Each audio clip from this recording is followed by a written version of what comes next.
7 de la mañana, 14 minutos.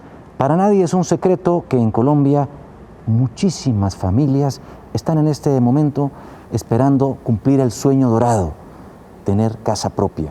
Pero no es fácil, dadas las condiciones de nuestro país, de desigualdad, de pobreza y sobre todo agravadas por esta crisis sanitaria y pandemia.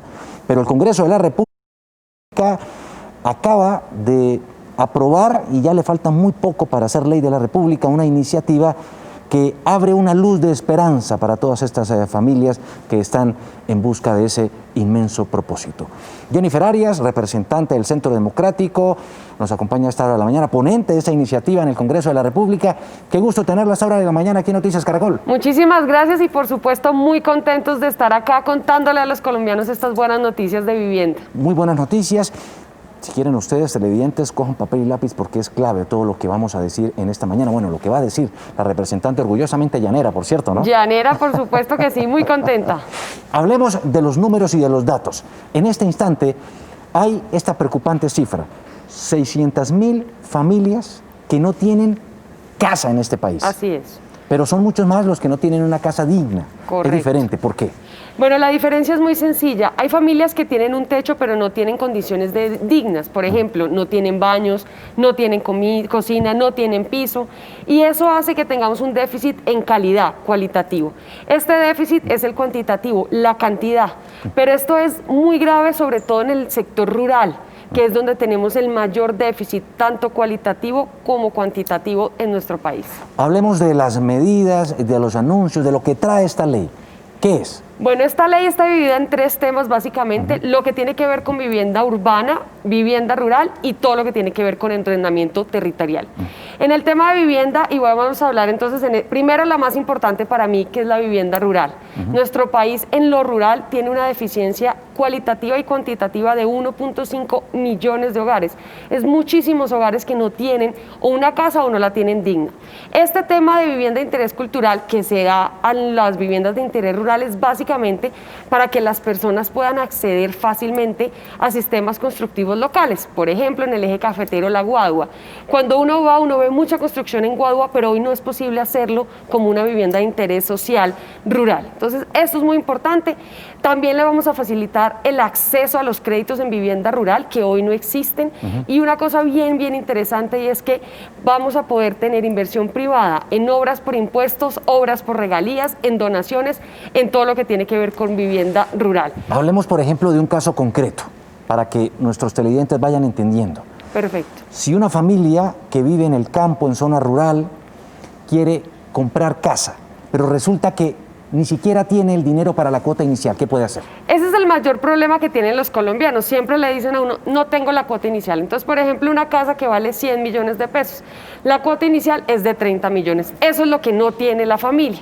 El gobierno nacional le financia 26 millones, es decir, que le quedan pendientes 4 millones. Pero esos 4 millones la familia no le toca sacarlos ya mañana porque no lo tiene. Sí, ¿cómo lo ahorra los si no ahorra tiene? de a poquito, un año y medio, de a poco con cuotas y completa la cuota inicial. Pero ¿qué pasa? Le quedan faltando 70 millones, que es el cierre financiero. Nosotros, ¿qué hicimos en esta ley y qué es lo que queremos hacer? Que esta financiación sea fácil para las familias. Las familias muchas veces no tienen los suficientes ingresos y entonces el banco le dice, no le puedo prestar. Sí, la interrumpo porque justamente pasa eso. Claro. Es decir, si no tiene para la cuota inicial, a los ojos de un banquero, mucho menos va a tener para cubrir el crédito de 70 millones, que es el resto del valor de la vivienda. Entonces, ¿qué hace esta ley para poder darle ese chance a la familia? Tres cosas básicamente. La primera y la más importante es que se habilitan unos bonos hipotecarios que son una garantía de respaldo del gobierno nacional a ese crédito. ¿Esto qué quiere decir? Que yo voy como familia a acceder a este crédito, pero soy una familia de pronto de alto riesgo, el banco me dice que no. Si yo tengo una garantía sobre ese préstamo, entonces el banco me va a decir que sí, y eso es súper clave. En otras palabras, el Estado, el gobierno se vuelve codeudor. Es más o menos así, es más o menos la lógica, garantía sobre una crédito hipotecario, porque por supuesto la hipoteca es la garantía, pero el banco le dice al Estado, usted me respalda esta deuda, y el Estado le dice, yo le respaldo la deuda para que la familia pueda acceder. Sí. Y lo otro que es muy importante es que no van a haber plazos menores de 30 años. Entonces a veces los bancos le dicen, si usted tiene 50 años, le dicen, no, solamente le puedo prestar a 15. La garantía aquí es que no hay plazos menores de 30 años. ¿Por qué? Porque eso hace que la cuota de ese crédito que va a pagar la familia sea muchísimo mejor y, por supuesto, mucho más O asequible. sea, el crédito podría ir hasta 30 años. Mínimo 30 años. ¿Mínimo 30 años? Mínimo. O sea, podría ser más de 30 años. Claro, ¿por qué? Porque si, por ejemplo, una persona que tiene 25 o 30 años quiere acceder, perfectamente lo puede hacer.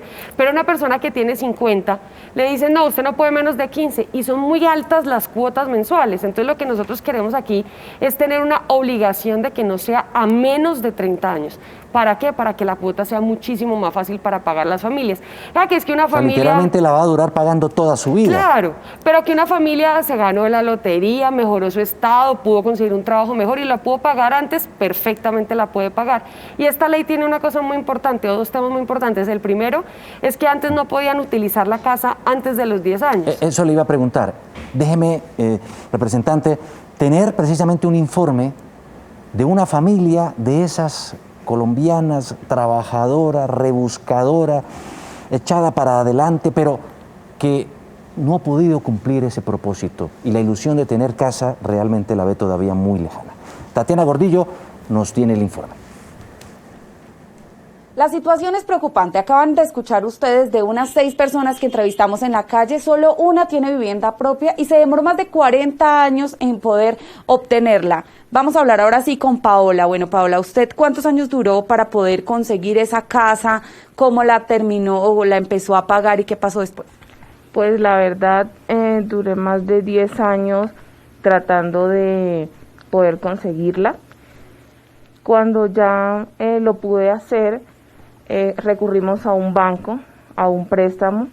A partir de que pasó todo esto de la crisis y demás, empezamos a atrasarnos y demás, pero los bancos no dan espera. No perdonan. Ni una sola. Empiezan ese proceso de embargo y demás, y lo peor es que te mandan a desalojar, debes dejar tu vivienda, y aunque ya no vives en ella, debes seguir respondiendo, sigue siendo tuya, pero en solo papeles. En este momento usted está viviendo en arriendo, ¿le tocó salir de su vivienda propia por ese proceso de embargo? Sí, señoras, allá nos tocó desalojar nuestra casa que con tanto esfuerzo conseguimos, pero sostenerla en estos momentos ha sido imposible y ya pues nos toca en arriendo. ¿Es difícil tener una casa propia en Colombia y además sostenerse en esos pagos? Sí, es muy difícil porque luego que lo puedes conseguirlo, de verdad que se vuelve imposible tenerlo. Bueno, muchas gracias, Paola. No es solamente la cantidad de personas, más de 600.000, que en este momento no tienen vivienda propia, sino aquellas que lo intentaron, lograron obtener los créditos y debido a atrasos en las cuotas, pues empiezan a perder esa vivienda que tanto les ha costado. Según expertos, las probabilidades de que esta situación en Colombia empeore son muy altas debido a la crisis ocasionada por el COVID-19. Desde el noroccidente de Bogotá, Tatiana Gordillo, Noticias Caracol. ¿Contempla algo esta ley frente a la posibilidad de darle una mano, una ayuda a aquella familia que por una situación económica se retrasa en el pago de las cuotas del crédito? Por eso buscamos que sea a 30 años, para que las cuotas no sean tan altas y que las familias, digamos, las puedan pagar. Pero por supuesto, ¿qué se busca? Que por ejemplo, las tasas de interés del Fondo Nacional del Ahorro, que tiene recursos públicos, sean menores.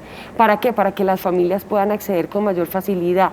Lo que hoy ocurre es que una familia se queda colgada, como decimos coloquialmente, y no tiene cómo pagar. ¿Qué pasa? Que el banco esa plata la saca del dinero de los ahorradores, entonces tiene que responder. ¿Qué estamos buscando, digamos, en esta época de pandemia? Que se hagan unas renegociaciones, que no hayan desalojos, porque hoy entendemos la situación. En la ley no lo contemplamos, se tiene contemplado en políticas, digamos, aparte en el ministerio, en el entendido que esto es un tema que es transitorio y no es permanente. Hablemos ahora de otra serie de anuncios y de cosas que trae esta ley, como por ejemplo, se levanta la restricción para vender la casa si es subsidiada por el gobierno. Así es. ¿Cómo quedó eso? ahí hay dos cosas importantes. La primera es que si uno tuvo un subsidio de mejoramiento para mejorar su casa, ahora sí puede acceder a un subsidio para comprar casa, cosa que no existía. Si uno tenía un mejoramiento, no podía comprar casa nueva. Y lo segundo es que tenía una restricción para venderla. Hoy, que era 10 años, hoy la redujimos a 5 años con el entendido de que la persona de pronto quiere cambiar su casa o que de pronto su núcleo familiar ya no es el mismo, entonces sus hijos van a salir y necesitan poder vender la casa para poder acceder a otra casa. Entonces creemos que es importante reducir el tiempo de permanencia en ese hogar. Esta ley vuelve la vivienda como una política de Estado, es decir, ningún presidente ni un nuevo gobierno podrá cambiarla. Esa es la intención. Lo que buscamos con esta ley es que la vivienda sea algo fundamental, un derecho fundamental que lo tenemos en nuestra Constitución, pero que cada gobierno lo va cambiando a su acomodo o según su política. Lo que queremos es que esto sea una prioridad de Estado y no de gobierno. Obviamente cada gobierno tendrá sus propios programas, pero debe ser una política de Estado. Eso me llama la atención. El maltratador pierde el beneficio del subsidio o del apoyo del gobierno si golpea a su esposa, a su compañera, la maltrata y pasa el beneficio a la esposa. Así es. Nosotros en el Congreso de la República incluimos este artículo que es muy importante, sobre todo en todo el tema de violencia intrafamiliar, y queremos proteger de esta manera a las mujeres que muchas veces se aguantan el maltrato solamente porque tienen miedo y no tienen dónde estar o no tienen dónde vivir. ¿Y hay algún tope, un monto especial máximo para subsidiar, para...? La BIS tiene un tope especial que son 118 millones, la vivienda de interés social, y la no BIS son 450 millones, que es la vivienda de no interés social. Claro. Bueno, pues ahí está, es la representante del Centro Democrático, Jennifer Arias, a esta hora de la mañana aquí en Noticias Caracol, explicándonos sobre los alcances de esta ley que se espera entre en vigencia, ¿cuándo? Esperamos que ya el próximo año esté en vigencia totalmente. Bueno, y que se espera beneficie a miles y miles de colombianos. Muchas gracias, representante, por estar aquí. A ustedes muchas gracias, un saludo.